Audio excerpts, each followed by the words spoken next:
Okay, so here are the two mounts. This is from the back, looking from the back of the mount.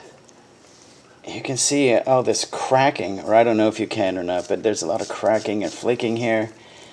So my mount I don't think is quite as bad as Mr. T4R Garage, but you can see that it is, I don't know, I'd say about a third collapsed.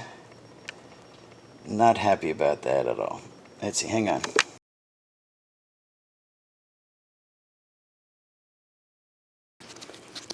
Okay, somewhere in my headlight here, and I think this mount is about, my old mount here is about a third collapsed. Maybe not quite as much as Mr. T4R Garage, but still not happy about that. Here you can see a lot of cracking and flaking around the bottom. So did I have to replace it at 40,000?